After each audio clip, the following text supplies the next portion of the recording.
Gurur Brahma, Gurur Vishnu, Guru Devo Maheshwaraha, Gurureva Param Brahma, Tasmai Shri Gurave Namaha. Chinmayam Vyapyat Sarvam Trailokyam Sacharacharam Tatpadam Darshitam Yena Tasmai Shri Gurave Namaha. Tvameva Mata cha Pita Tvameva Tvameva Bandhuscha Sakha Tvameva Tvameva Vidya Dravinam Tvameva Tvameva Sarvam Mama Deva Deva Tvameva Sarvam Mama Deva Deva.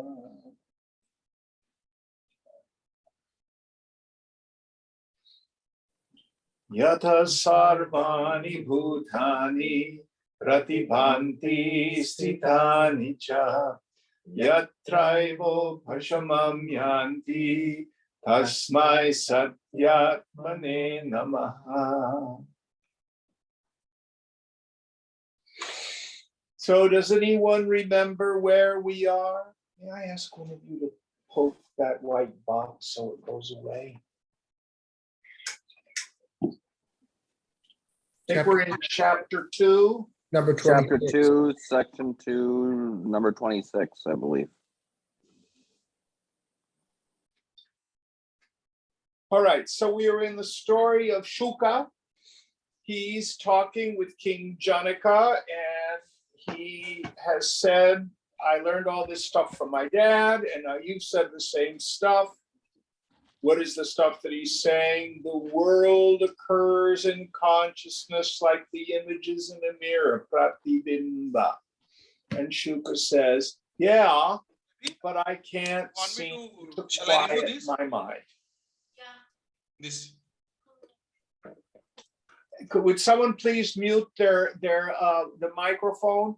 Stay muted unless you're asking a question. So, who would like to chant this evening?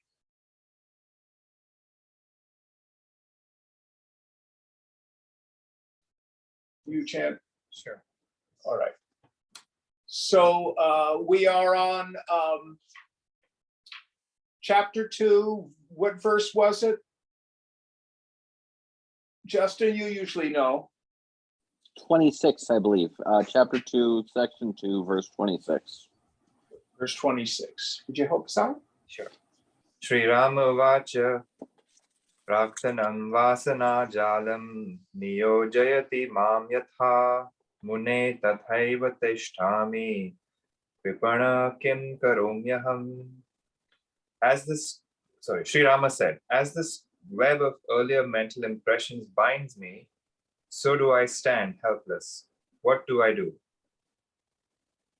So we're back to the framing story of Lord Rama and the Vasana Jala. Jala is a web, like a spider web. So the web of his Vasanas bind him.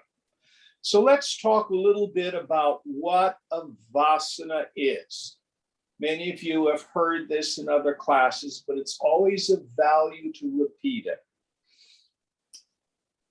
Vasana is a subset of sanskara. Sanskara is an impression. Some particular teachings, like in Raja Yoga, they almost use them interchangeably. But the way I like to frame it, an impression left in the mind is not necessarily a negative thing.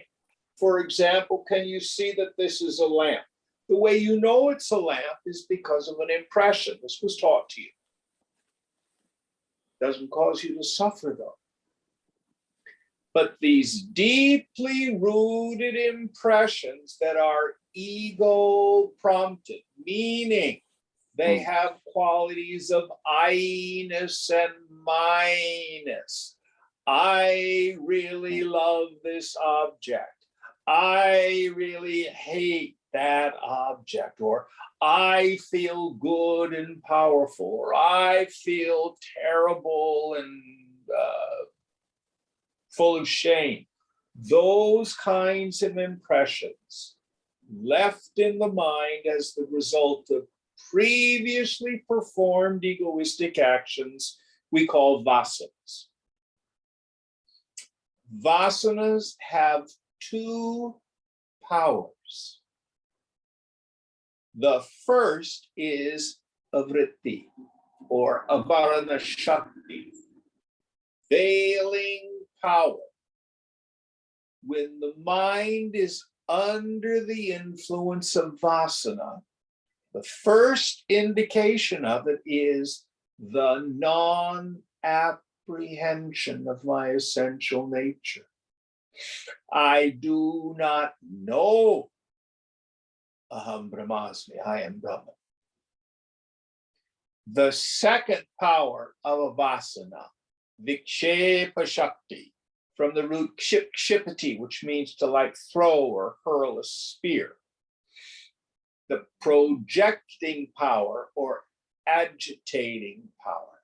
The first projection, jiva bhavana, I think I'm a person. Then, when I perceive a world of name and form out there, I think it's separate from me and has inherent joy-giving and misery-producing qualities. And with that sense of jiva bhavana is always, the term I've been using lately is spiritual poverty, spiritual impoverishment. There's just not enough. There's not enough love. There's not enough peace. There's not enough happiness. There's not enough money. There's not enough safety. There's just not enough. And I attribute to the world of name and form the power to fill up that God-shaped hole in my heart. And the third element of vikshepa shakti, struggle. If I go from point A to point B, it'll be okay. And that struggle only is directed in two directions. I either need to fix the world or I need to fix me. Avarana Shakti, veiling power, vikshepa Shakti, projecting power. It's almost impossible to try to deal with the suffering of vikshepa Shakti. And yoga would say all our suffering is vikshepa Shakti without dealing with the avarana Shakti, the veiling power. Now, how do those vasanas get in there? Through repetition.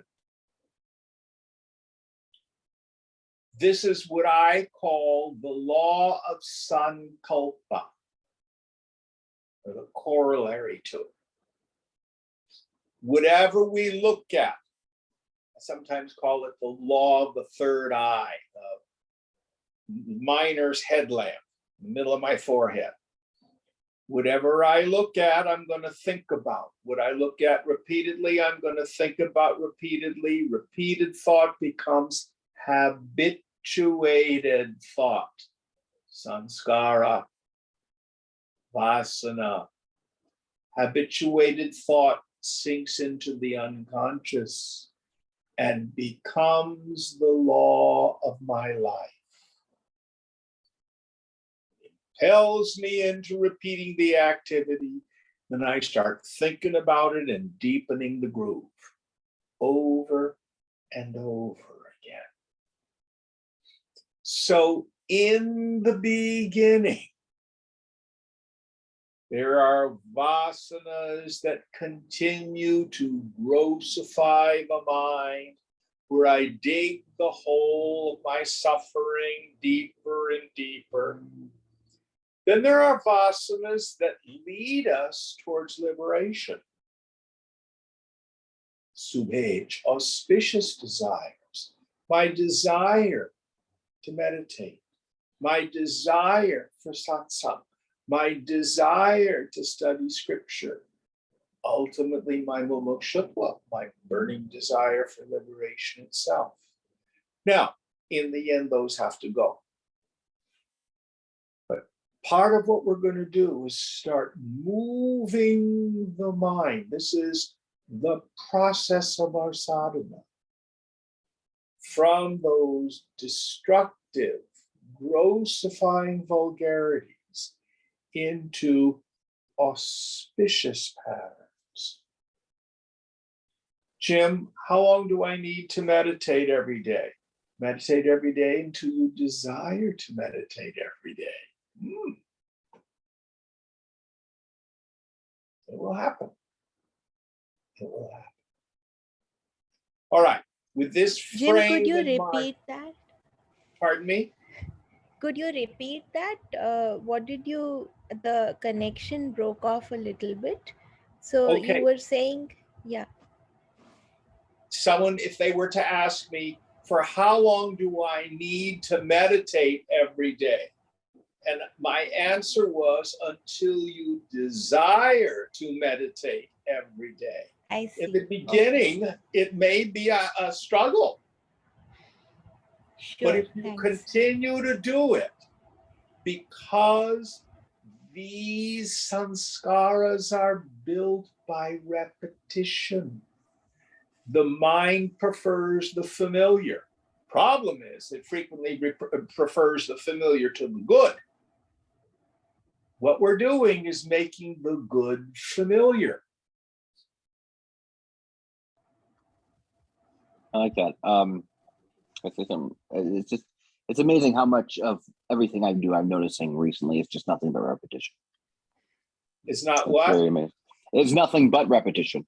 Yeah. I'm trying not to cuss as much anymore because it offends my father-in-law, and it's extremely difficult because I've been around the street for so long and an It's a habit. Yeah. Yes, it's a habit. It's most of what I do is nothing but repetition. It's amazing. Yeah. And then foolish people say, well, this is just the way I am. I can't change. And so many people put so much on choice. It's more of a necessary illusion is what I take choice. I need to take responsibility for my actions. Well, or I don't let's do it not get better. into choice, whether it exists or not right now.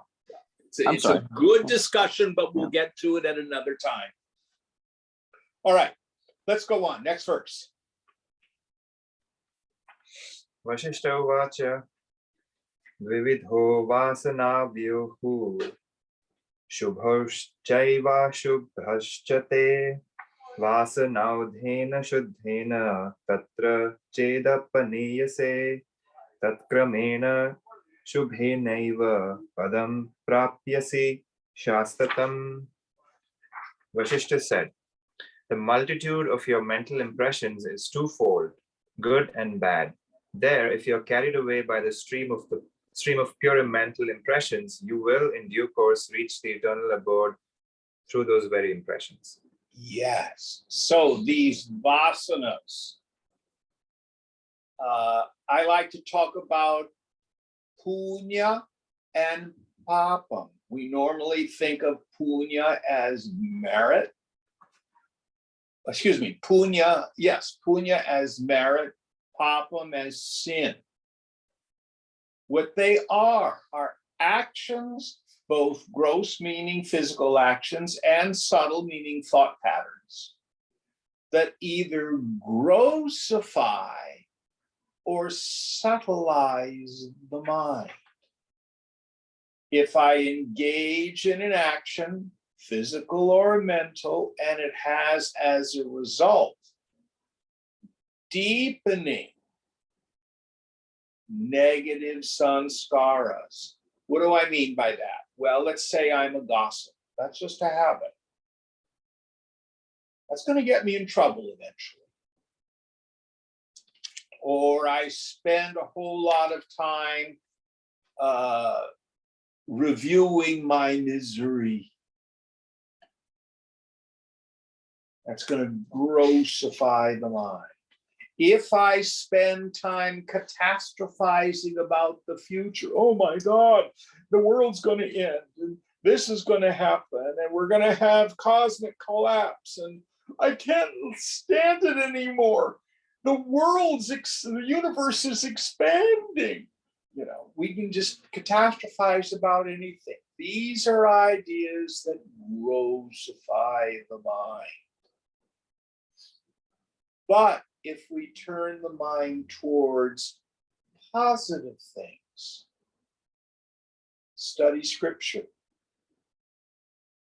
our own swadhyaya, we call it, our own self-study, satsang, company of fellow travelers, abhyas, practice above all else, intense vairagya, practice letting go of my attachments, living more purely, maybe purifying my diet a little bit, maybe letting go of mind-altering substances, drugs and alcohol.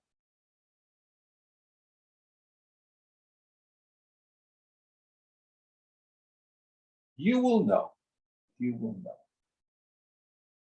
So the more we strengthen these auspicious vasanas, this is what ultimately impels us into the practice which leads us to liberation.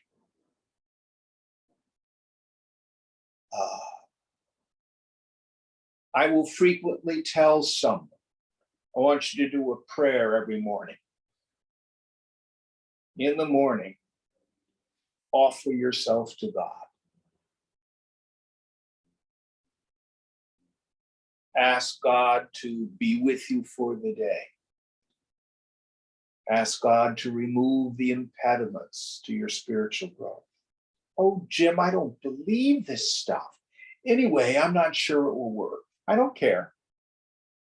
You don't have to feel it, and you don't have to believe it.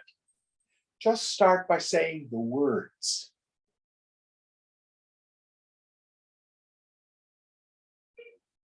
And you'd be surprised what starts to happen. The mind will change.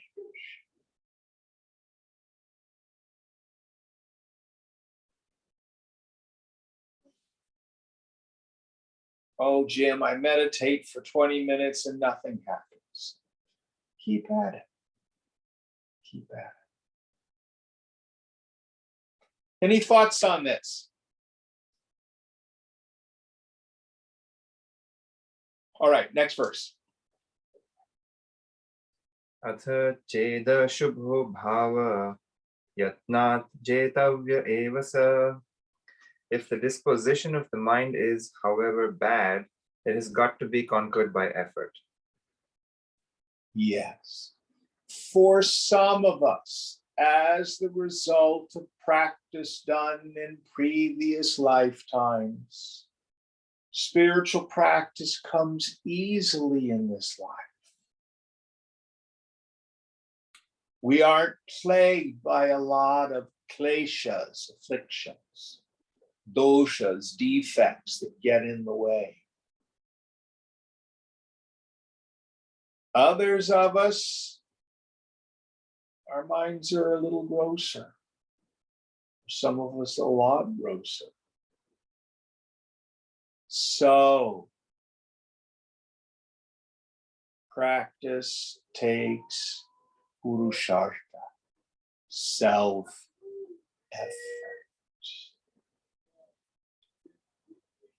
So spiritual endeavors taken up by inspiration will usually fail us. What we need to do is have a discipline, have a practice. I have a practice, a discipline I do every day, whether I feel like it or not.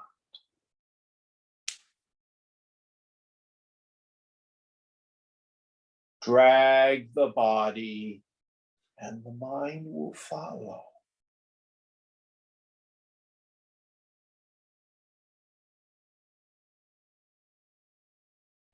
Any thoughts on this?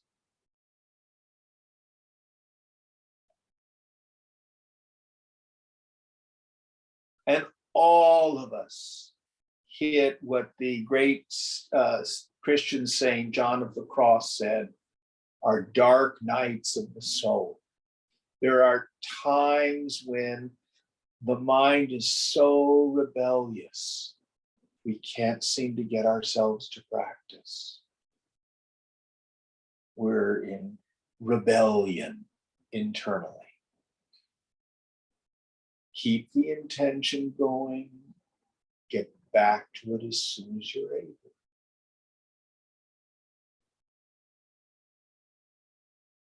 Going, yes, I have a question. please. I'm thinking in my head about vasanas where it's not apparent if it's productive or not productive. Like let's say, well, okay, I'll just use myself as an example. I have a really stressful job right now, and I want to switch careers so that my job is not so stressful, so that I can focus on other stuff. For example, spiritual practice. So on one level, that could actually be true, and that would facilitate, that's like the desire to move in a more spiritual direction. But then in another way, that could just be like, maybe it wasn't my job that I needed to switch, and I'm just like projecting, trying to change myself or the world when I should be focusing on something else. Excellent question. Could you people in Zoom land hear his question? Yes. Excellent. So this is what you do. In the end, it doesn't matter which job you do. What does matter is that you deal with the issue in front of you. So no job is causing you to feel stressed. Tired, maybe, not stressed. The stress has to do with your personal expectations or expectations of others, fear of failure, attachment to the outcome of projects or events, concern about other people, all this delicious stuff. Sound familiar? Yeah. So what we do in Vedanta is we classify vasanas into three categories. The grossest category is what we call dehovasana, vasanas of the body. You know, I want to rub, I want to make love, I want to massage, I want a hot tub, all that stuff, food, dehovasana. That's where some people have their greatest attachment. The next level is what we call loka vasana. Loka means world or people. And this has to do with our interactions with the society, with our partner, with the people at work. And this is where I'm concerned about approval or afraid of rejection, where I feel jealousy, where I have competition, where I may have ambition, etc. All those kinds of kleshas, afflictions. So, in the end, if you're supposed to be working at another job, it'll make itself clear. But today, Alan, you can work on letting go of those attachments. So you might, I'm just kind of like thinking out loud, you could start, do you ever do any journaling? I've tried it. I should do more. No, should. But you might want to just jot down on paper, what are the things that stress me out? Or what bugs me at work? What annoys me at work? So you're conscious, so you get it out from kind of rattling around in the unconscious, and it's very conscious. Then when it's there in front of you, you give it to God. And work on letting it go. Letting it go. This is for all of us who've got very high stress jobs. It is possible to work under enormous stress and maintain peace of mind. It's possible. So that's where I would start. Now, that doesn't mean you have to like the job. It means you have to get to a point of neutrality. That makes sense? Yeah, I guess I was using myself as an example, but I was thinking more generally, like. You should always think of yourself as the example, because we can't do anybody else's yoga. Okay, that's true. That's true. Always talk about your own issue. Does that make sense? Mm-hmm. Yeah. Jim, I had something to share in this context. Please do. It's related to something you said last class when I asked my question, and you talked about dropping it. Drop it. So a couple of days later, I was taking my dog out for a walk, and it was very late in the day, and it was raining, and I there hope were you two. didn't drop the dog. No, I dropped something much better. So I had two things I wanted. One thing was I wanted her to, quickly get her job done with so that I could go back. I was very tired. And the other thing I wanted was that she stay on the concrete so that she doesn't go into the mud, so I don't have to spend a long time cleaning her. And what she had in mind were the exact opposites of both things that I had. So she got into the mud every chance she could, and it was raining, so she got very dirty, and she simply would not relieve herself. So, and I didn't have, my husband was not with me. So I just had to keep walking for a very long time. And at some point, this discussion we had about dropping it came to me. And I sort of it made sense to me, and I was able to drop these two ideas that I had. And it still took a very long time to get back home, and I still had to spend a lot of time cleaning her, but the whole experience was very different. And I was also able to appreciate the humor of the situation, with the two of us with our different states of mind. And then I was able to generalize that actually and drop something much more significant. I mean, drop it much more, which was to do with something at work. So the discussion we were just having also reminded me of that. So, some colleagues and some things they'd said that had hurt me for a very long time. And I realized it's not very different from my little dog and what she wants to do on her walk. That, people will have their own ideas and they will say things which seem justified to them. And really, I have no control over that. And just by dropping my own insistence on what my dog should do or what my colleagues should think, I can somehow be a lot more at ease. It's anyway not something that I can control. And Ah. Excellent yoga, Shweta. I want to Excellent thank yoga. you, Jim, for that discussion because All it came his together praise. for me. It came together for me during that walk, and it helped me in other aspects as well. Now, I want to illustrate something here. In Shankara's discussion of the qualifications of a fit student, before that, he says that you have to have medha. Medha means a keen memory. Many people think, oh, I can memorize shlokas. Oh, I've memorized the entire 12th chapter of the Gita. You know, that's very good. But it really means the capacity to remember the teaching and apply it at the appropriate life situation, which is exactly what you did. Jai! That's victory. That's good yoga, Shweta.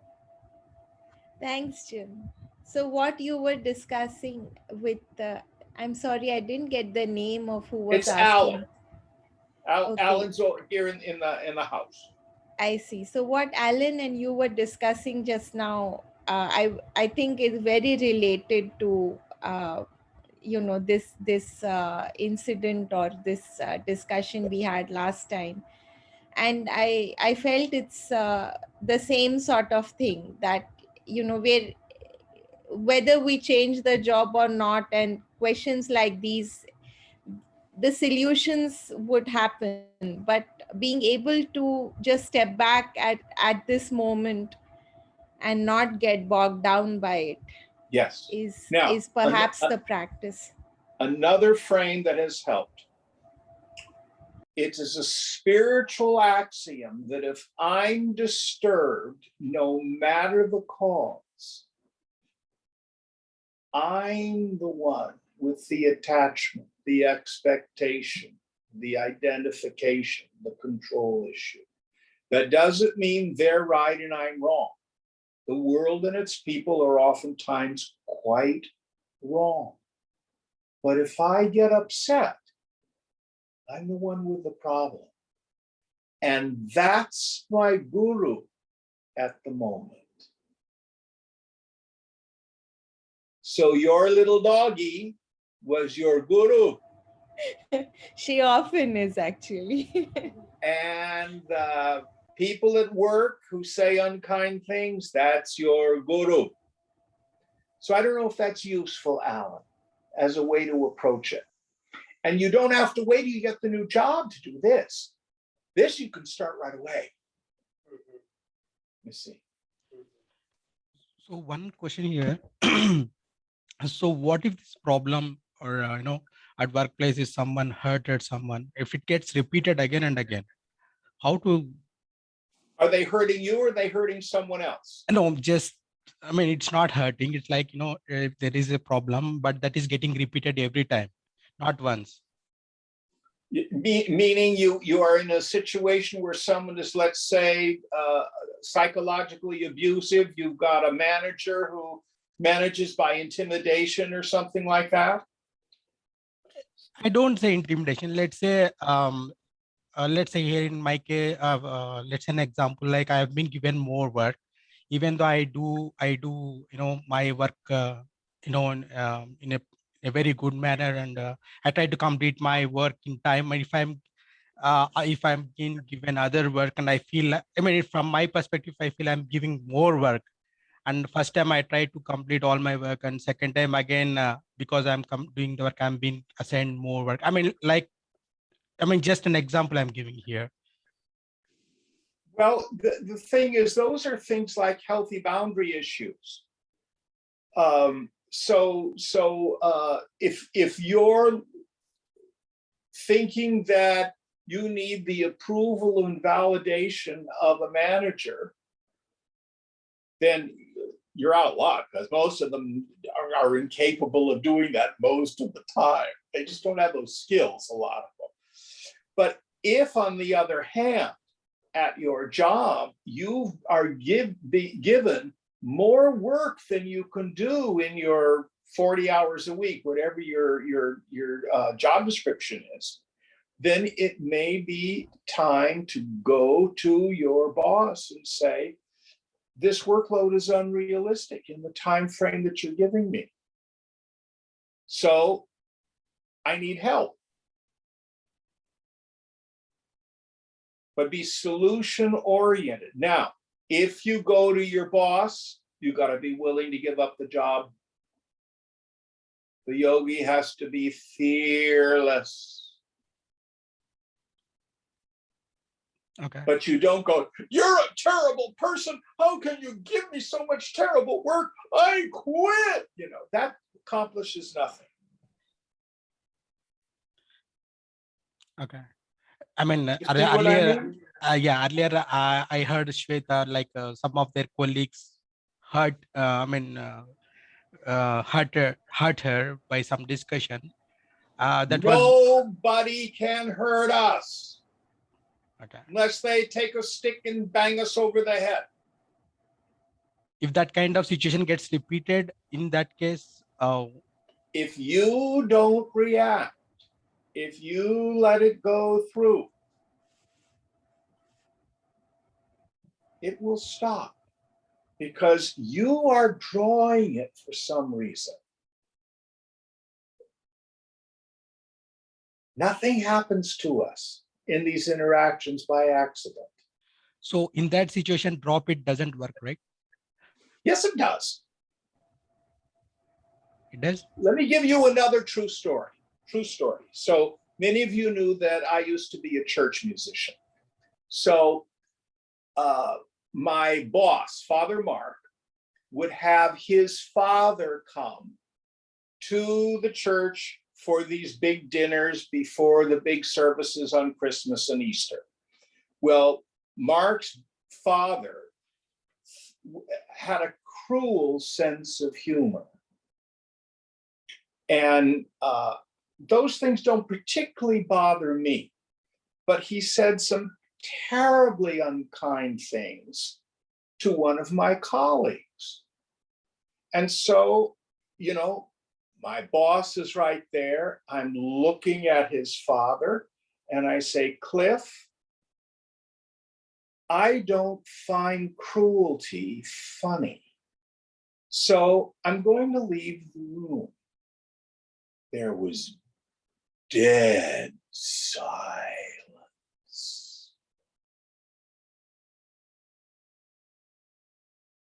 Now, I was able to say that because I'm a yogi. I don't care. Now, what was amazing, from that moment on, Cliff never told cruel jokes around me.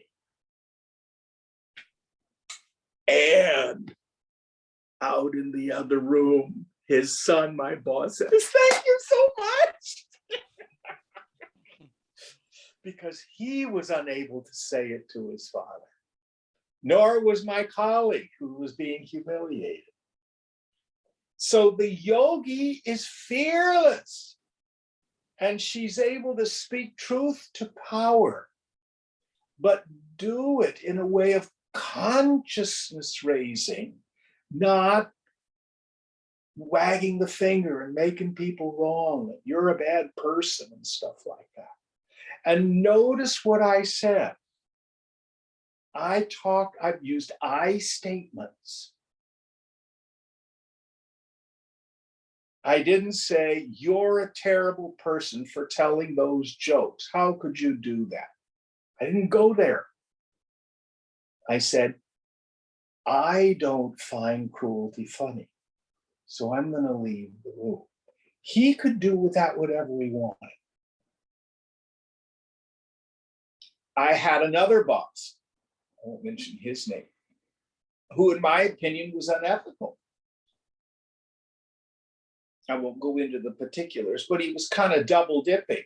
He'd go off to another church and say mass and get paid for it, and then hire one of his friends to say mass at our church. He was getting paid twice. So I said to him, Father, that's unethical.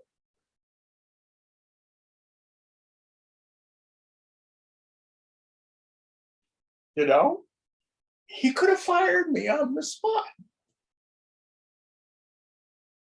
I do that kind of stuff all the time.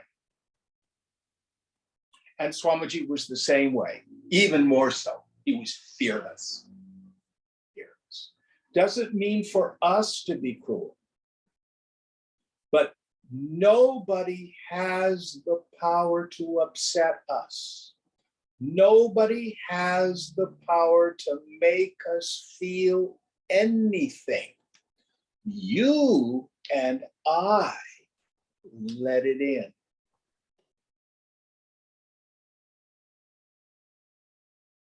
If someone is saying terrible things, that's their problem. Okay. I don't know if that's useful. Yeah, I got it. Very good question. But you're right. Sometimes we will intuitively led to speak truth to power in a repeated situation. Sometimes we need to walk away. That unethical boss, I stayed for a year. And then I gave my notice.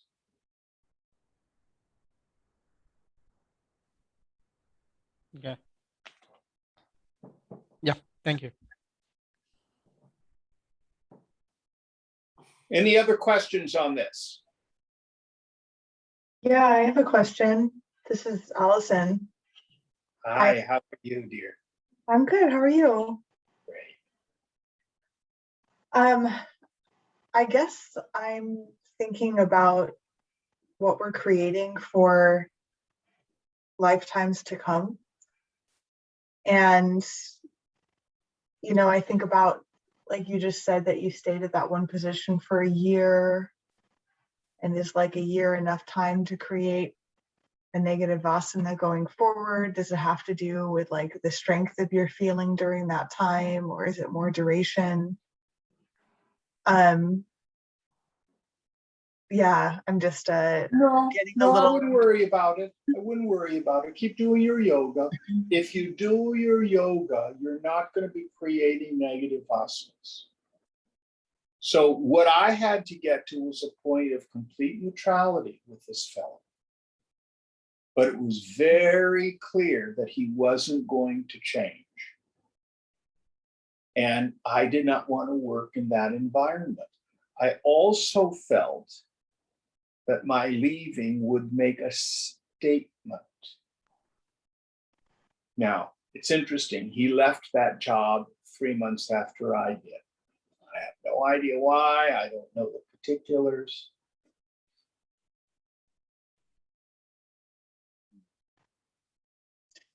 But I guess, I mean, I don't know if you remember, I also study a lot of Tibetan Buddhism. And I just think of, in that lineage, how we'd be creating negative karma during that time of even staying, right? You have to trust your intuition, Allison. You know, you have to trust your intuition. In Tibet, some lamas have stayed in Tibet. Some have crossed over into northern India.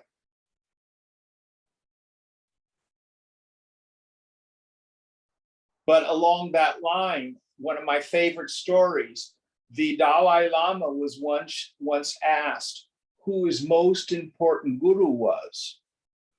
People were thinking he was going to answer some senior lama. And he thought for a moment and he said, Mao Zedong, Chairman Mao, because it was he that invaded Tibet, was responsible for genocide, and was obliterating Tibetan spiritual culture. And that's where His Holiness had to do his yoga,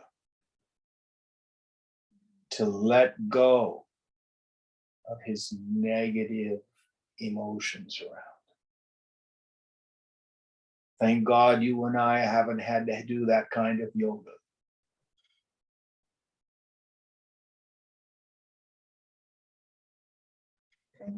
Thank you.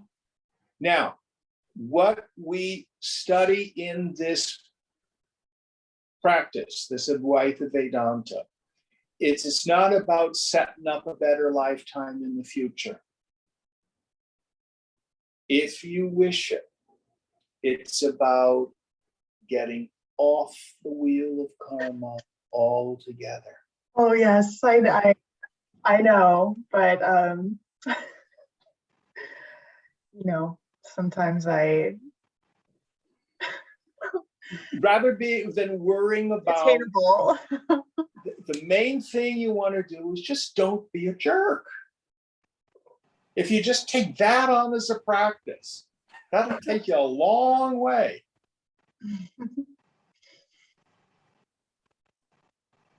All right, so let's move back to our scripture. Let's do another verse, please. Good discussion this evening. Ashubheshu samavishtam shubheshvevav araya sandigdhayamapi risham shubhameva samahara. That which has settled in the bad paths, make it flow into the good ones. Even if it is very much confused, collect only the good ones. Yes.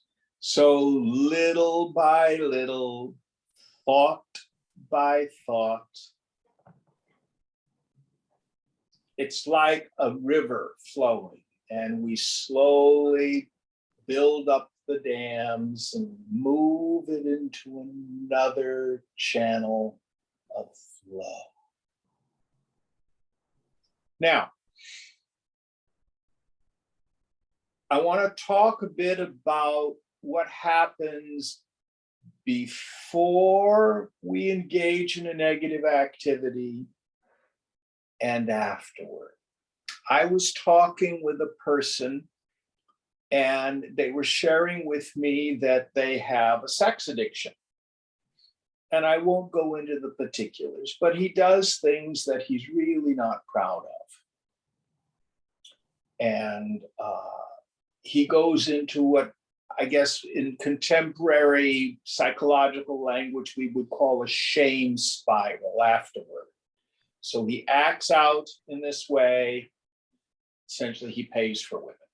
Then afterward, how could I do that? I don't believe in this. This is terrible. I'm a horrible person. Beats himself up, beats himself up, beats himself up. Thinking that after the fact abuse is going to keep him from doing it again. Listen very carefully. It never works.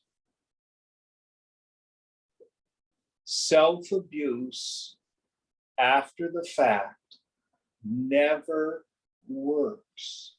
And what starts happening, we at some level are able to excuse our bad behavior because we make ourselves feel so terrible. The point of power is when the desire comes up.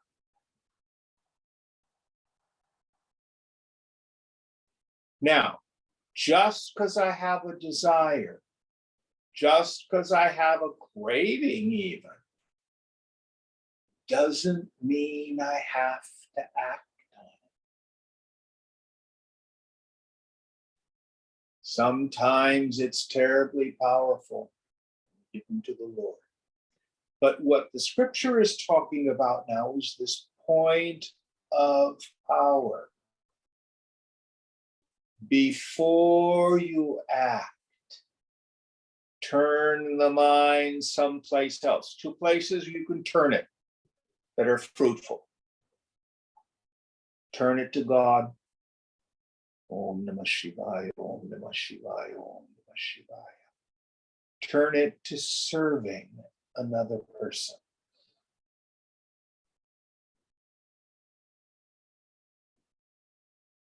Call a friend up and say, I'm in a bad place. You tell me what your problems are. I don't want to talk about me. And pay attention. And use that as an opportunity to vent your problems. genuinely serve someone else. Shankara has a wonderful metaphor. It's about a child playing with a rubber ball. You have to think of these South Indian temples with lots and lots of stairs. And if the ball is bouncing and it bounces on the top stair, oh, you can grab it. That's when the thought arises. But if you don't grab it, then it goes ka-chunk, ka-chunk, ka-chunk, ka-chunk, ka-chunk, ka-chunk, ka-chunk, ka-chunk, all the way to the bottom of the stairs, and we're lost. And we're caught in the vritti. Vritti, the root is vert, to turn. We get caught, sucked down in the whirlpool of those inauspicious behaviors and thoughts. So please understand that you will not be free from these afflictions through after the fact self-abuse. Why did I do that? I'm so terrible. Oh, doesn't work. It only deepens our suffering. What should I do if I've acted on a negative tendency? All right. Today, not very good yoga. Drop it. You can start your day all over. My God, today, I'm going to do my best. Might be 3 o'clock in the afternoon when you start your day over. It's fine. Might even be 9 o'clock at night. Let go of the past. Don't dwell on it. Turn your mind in the auspicious direction. And the point of power is when the negative tendency thought arises. Now, one of the things that is stressed for those of you who've done Buddhist practice is they talk about the fundamental impermanence of this world. If you go on a Vipassana retreat, one of the things you learn is the impermanence of a mind state. If you can delay the activity, the mind state will pass. Just don't feed it. Turn the mind into another direction.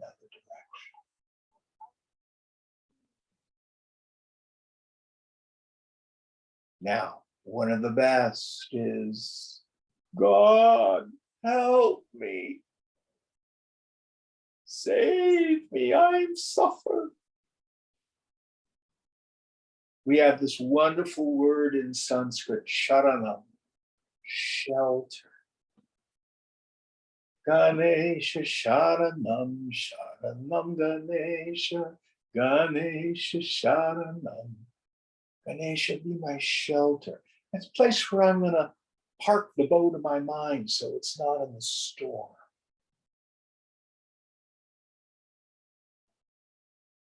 Very, very important point about dealing with these negative, habituated tendencies.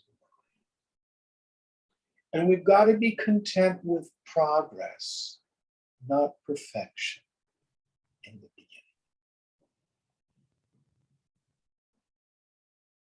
All right, any thoughts on this, or shall we move on?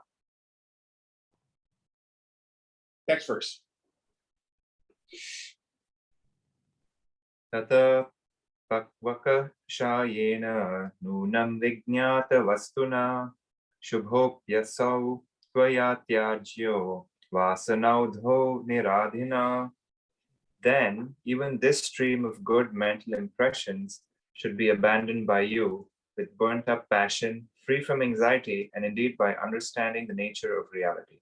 So, in the beginning, it is the redirection of the flow of the mind. It is thought replacement. It is moving the mind from destructive habits into auspicious ways of thinking. Then we take on a more subtle practice. Mind you, these are sequential.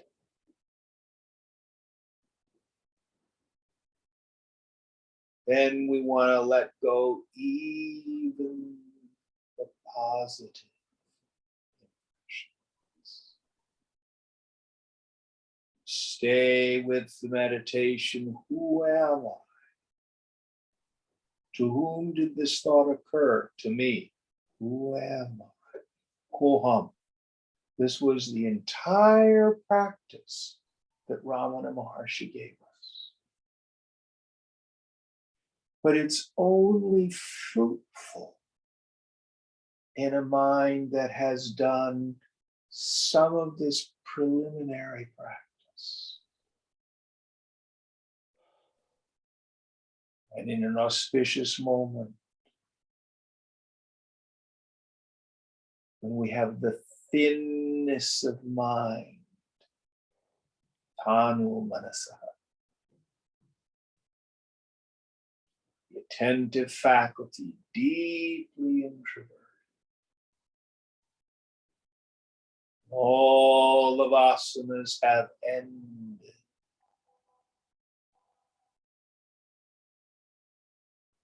And the vast emptiness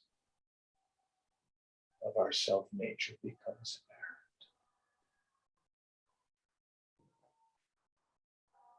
It's a very important chapter because it gives us a process before we start working on the very subtle absolute truth of Advaita Vedanta. All right, next verse. Chidakasho vinashatma tasmat Vishnur ajayata tasyapi hridayam bhojat parameshthi vajayata. Chidakasha, or the plenum of consciousness, is the indestructible self. From that, Vishnu was born. From the lotus of his heart, Brahma was born. There is a note. Vishnu, derived from the root pervade, is the second of the trinity of gods, responsible for the preservation of the world, which is accomplished through his various incarnations in this world like Rama and Krishna. Brahma is the first of the trinity and is the creator who brings out the worlds after a dissolution. Now, I'm going to stress something totally different than the commentator. This Chidakash is absolutely one of my favorite names to indicate or point to the self. Akasha means space or sky. And it's Chit, which is pure awareness. It turns to Chid Akasha because of the Sandhi. But the space or the sky of consciousness. So what is my essential nature? In a quiet mind, who is it who sees both the thoughts and the space between the thoughts? And in this very subtle intellect, you see, oh, there's nothing there. Does that mean I'm a zero? No. But you are Chidakash, the space consciousness.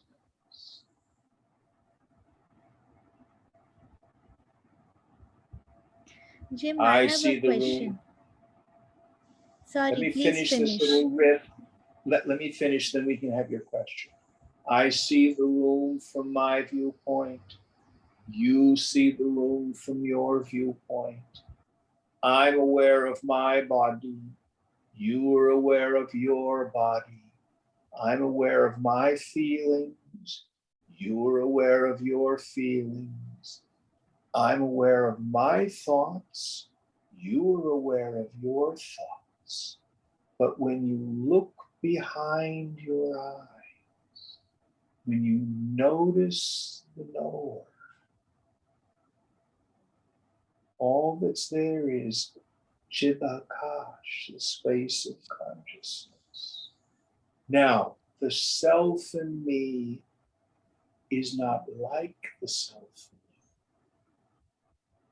you. The self in me is the self in you. That is Brahman. Out of that waves Brahma, Vishnu, the whole manifest world. The Upanishads thunder, Prajnanam Brahma.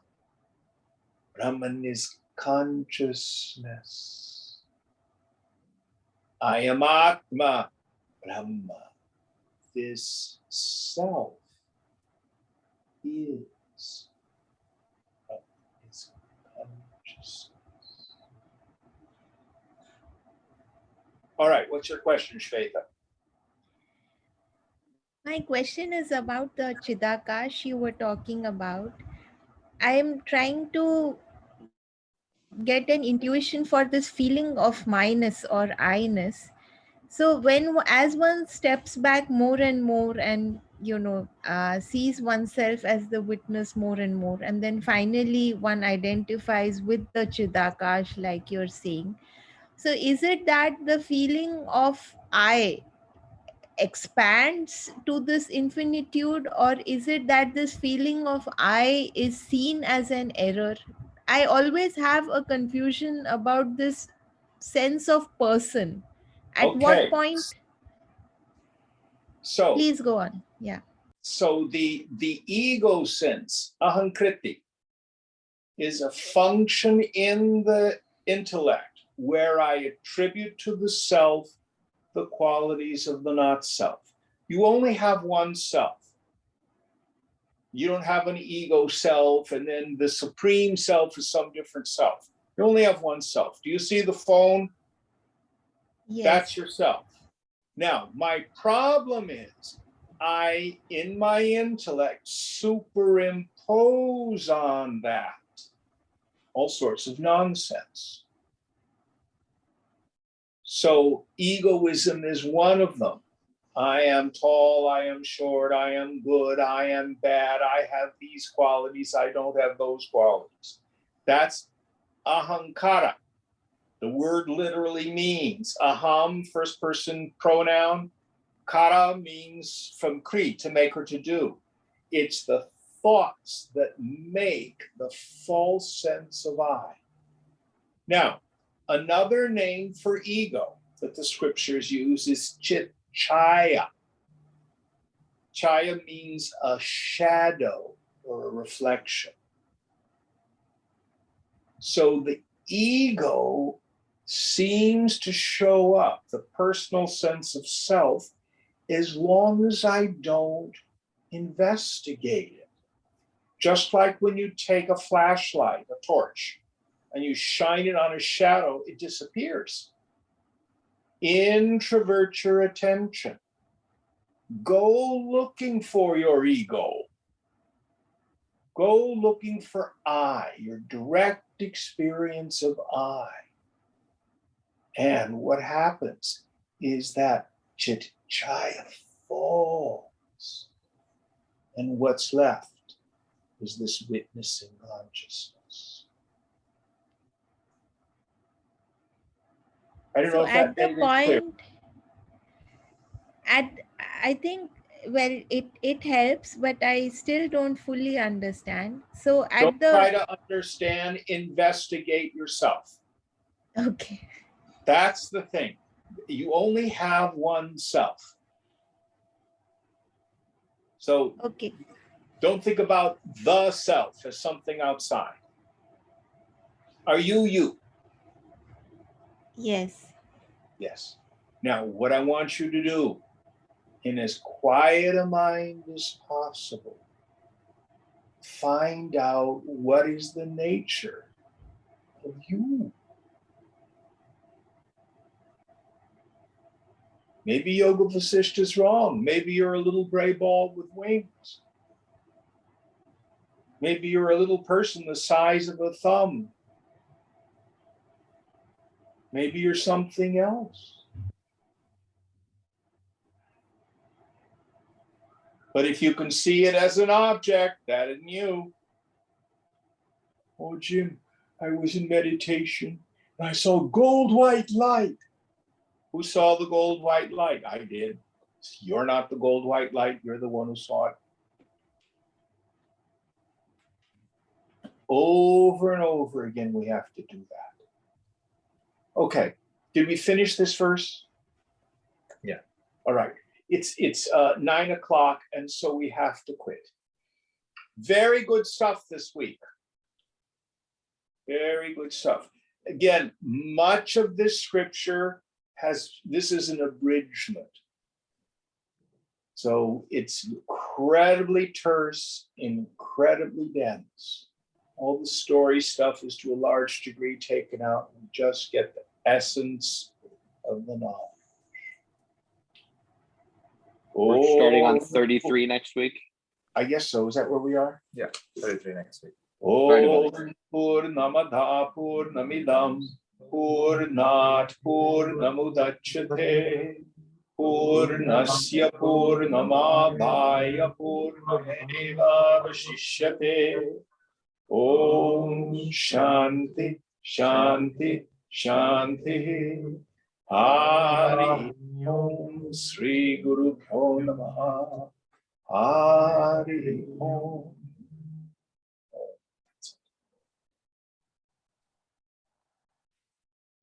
Good work tonight, people.